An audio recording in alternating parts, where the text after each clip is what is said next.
You know, the worst thing about having a hard time gaining weight is that anybody you tell, they're always going to be like, oh man, I wish I had your problem. But the reality is that when a person's having a hard time gaining weight, it can be just as hard to gain weight as it is for most people to lose weight. And the person that's constipated is always like, oh, I wish I had diarrhea. But the guy that's dealing with chronic diarrhea, he's not excited about it. He doesn't want that chronic diarrhea. So I feel your pain. I understand what you're dealing with. When I was in high school, I was always like 100 pounds, and I could not get over that 100 pounds no matter what I did. And I understand now what was going wrong, and I was able to correct that now, but I understand the struggle that it can be. And it's not a situation of, oh, you're just an ectomorph, and there's 3 different body types, and this is your genetics, and this is what you got, and sorry about your luck. That's not the situation. And this video is not going to be about, oh, I got a special recipe. We just put egg salad and potatoes and gummy bears in a blender and mix it all up and just chug that down. That's not what this is going to be. In this video, we're going to talk about real answers and real understanding of the underlying causes that are most commonly creating these troubles to gain weight. And you're going to understand those answers and the steps that you're going to take next. You don't want to miss this.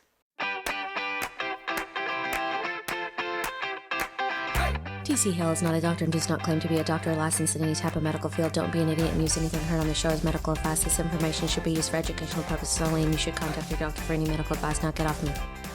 So this video is going to be for the folks who are having a hard time adding muscle, but it's also for the folks who, oh man, I've lost like 30 pounds in the last few months and I can't get it back on. You know, maybe it's like a sickly type of weight loss, or maybe you just can't put on any type of weight, whether it's muscle or not. We're going to talk about the underlying causes for these issues, because for some people they can create a difficulty adding on muscle, but they can also, for other folks, just add a difficulty of adding any type of weight whatsoever. So I'm going to give you 5 steps to go through, and some of the steps are going to be more important for you than others, but I'm also going to give you a bonus step at the end of this video that nobody has told you, and this could be the difference for some of you folks, so be sure to check onto that bonus step that we get to at the end.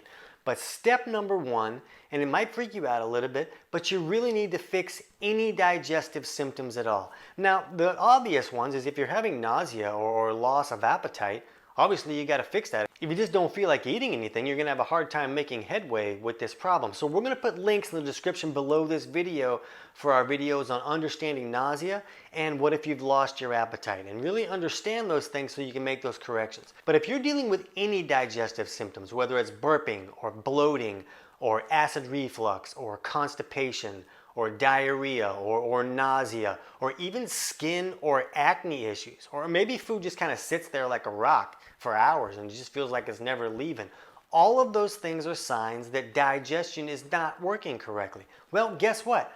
When digestion isn't working correctly, that means you're not fully breaking down your food to get the nutrients out of that food. Did you know that that's why we eat food? We need to access the nutrients in that food. So what happens is when we eat food, our stomachs make hydrochloric acid, or HCl. And this HCl is meant to help us acidify so that we can break that food down. So once the food is acidified in the stomach, it leaves the stomach and goes into the duodenum, which is the first 10 inches of the small intestine. And that's where the gallbladder will squirt this alkaline bile down onto that acidic product. And when this alkaline bile meets this acidic product that left the stomach, it creates this sizzle. And that sizzle is what helps us really bust that food apart and get all of the nutrients out of that food. Here's the problem. It's really common for someone not to be making enough stomach acid for a wide variety of reasons. And it's also really common for someone's bile to become too thick and sticky to flow correctly. So if either side of digestion is not working correctly, then you're not getting that sizzle and you're really not busting that food apart. That means that the food has to be broken down by process of rotting and fermenting.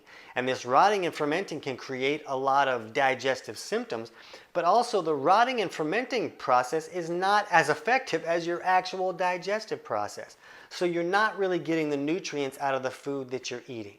So that means the body's not getting what it needs to rebuild itself. It needs those tools to be able to rebuild itself. So any digestive symptoms at all are telling you that there are problems and that you need to fix those problems. So in the description below this video, I'm going to put a link to our videos for 10 signs of low stomach acid and also for 10 signs of poor bile flow. You want to watch those and see, maybe, oh, I don't have any digestive symptoms, but maybe I have some of these other signs that are indicating that there are aspects of digestion that are not working correctly.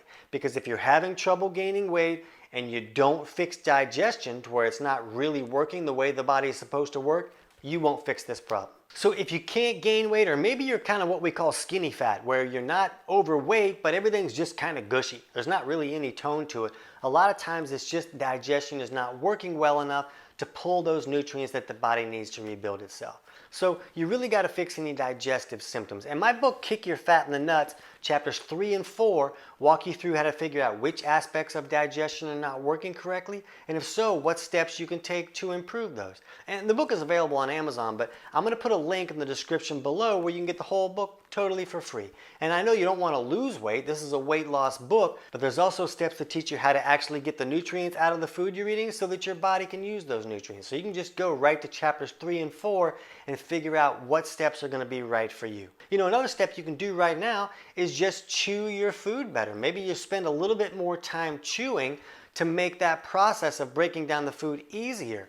Now, if your digestion isn't working correctly, it's not going to fix the whole problem, but chewing a little bit more is pretty easy to do, and that can at least give you a little bit of a boost. Step number 2 is to correct what we call a catabolic imbalance. So it was Dr. Emmanuel Rivisi who helped us understand that the body has a natural circadian rhythm at the cellular level. And during the day, our body should be in what's called a catabolic state, where the body is very good at creating energy. It's really good at breaking down tissue so that tissue can be rebuilt.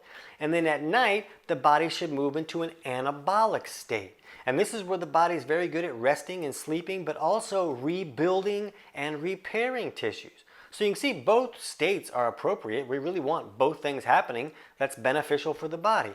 The problem is a person can get really stuck in one of those states most of the time, or maybe they get pushed too far into that state most of the time. And if the body is not switching back and forth from day to night like it should, it can create a wide variety of problems. Now, here's what happens. What if somebody's stuck in this catabolic state all the time and they're not switching into that anabolic nighttime state at night?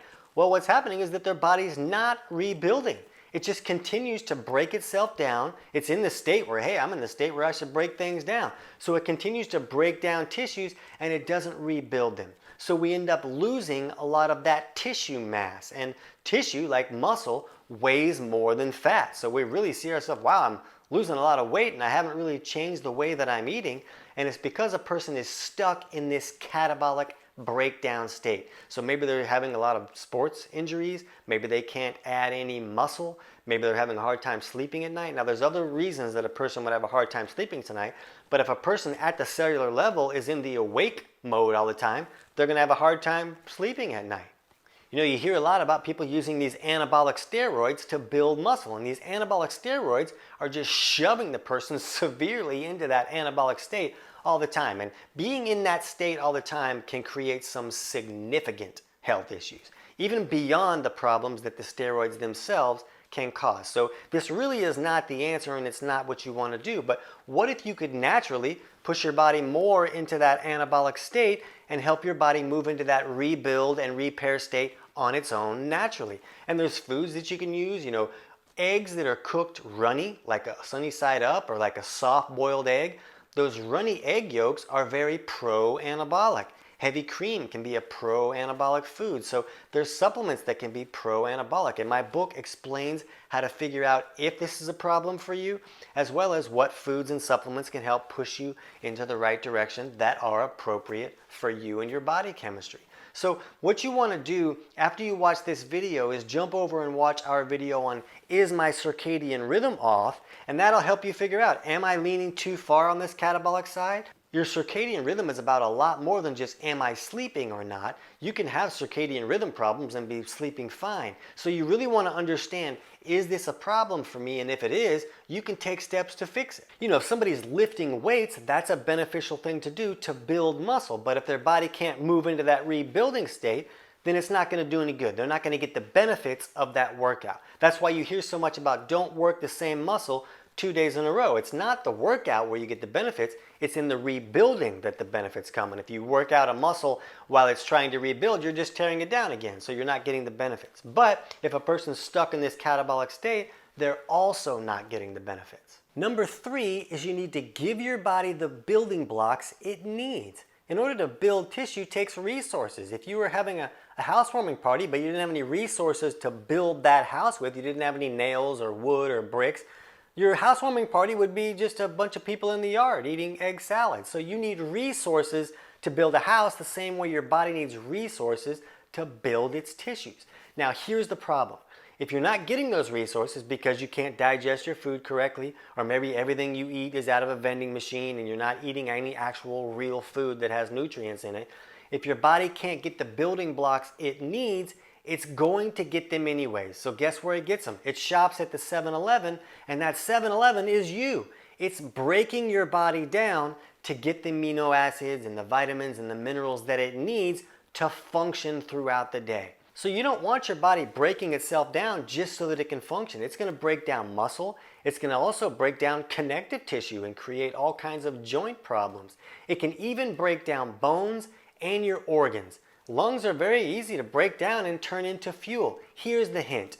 You need your lungs. That was one of the problems I had when I was young. I had what's called a spontaneous pneumothorax, where your lungs just kind of collapse for the heck of it. No real reason, just kind of collapse. And they say it happens a lot with young, healthy males. But what I've learned since is that these males are severely in a catabolic state where the body's just breaking itself down and the body's not getting the nutrients it needs because of digestive issues to rebuild itself. So it's just going to break itself down to get its own stuff. And all of a sudden your organs fall apart and you don't really work anymore. The hint is you don't want that to happen. So you really got to help your body get those building blocks that it needs. A great way to cheat a little bit and give your body easy access to some of these nutrients is by drinking bone broth. Bone broth takes a lot of these amino acids and amino acid cofactors that are hard to get from other foods, and it puts them in a liquid form where it's very easy for the body to access it. It just goes right in. You don't have to digest bone broth. It just goes right in and gives your body those building blocks. You can even turn the bone broth into like a soup and put some meat and potatoes and like stew it up real nice and give yourself a lot of nutrients that way, while you're also getting the hard to access nutrients and put those in that liquid form. So that can be really beneficial. And what we want to understand when we're looking at the body needing these nutrients is that when you do have the ability to add some muscle on, muscle is expensive. Muscle takes more resources to keep going through day-to-day activities. So when you do add muscle, know that you're going to have to bring in more nutrients to sustain that muscle. Hold on just a minute, baby's screaming in the background. I don't want you to think that I'm beating on people. Step number 4 is to correct any hypoglycemia type issues. So when we eat carbohydrates or sugars, our body makes insulin, and the insulin helps us process those carbohydrates and move those sugars into the cells so that they can be used by the body. But insulin, when it goes a little bit higher, also is very pro-anabolic. It also sends the signal to rebuild and to store fuel. So if insulin is staying really low, we're not really getting that signal as much, and that can restrict a person from rebuilding and storing fuel. So we want to see that insulin go a little bit higher for someone who's having a really hard time gaining weight. And if someone's hypoglycemic, a lot of times their insulin is kind of acting like a bully, where just a small amount of insulin will sweep out way too much blood sugar, and it'll make the person have kind of like a sugar crash. But at the same time, when they're eating carbohydrates, they process all those carbohydrates kind of quickly and with very small amounts of insulin. So one thing you can look at is you can pick up urine pH testing strips at most health food stores or on Amazon, and you can look at your urine pH at least 2 hours after a meal, but not first thing in the morning. It shouldn't be fasted. It should be after a meal. And if your urine pH is higher than like 6.3, that can be a sign that your insulin may be working a little over effectively.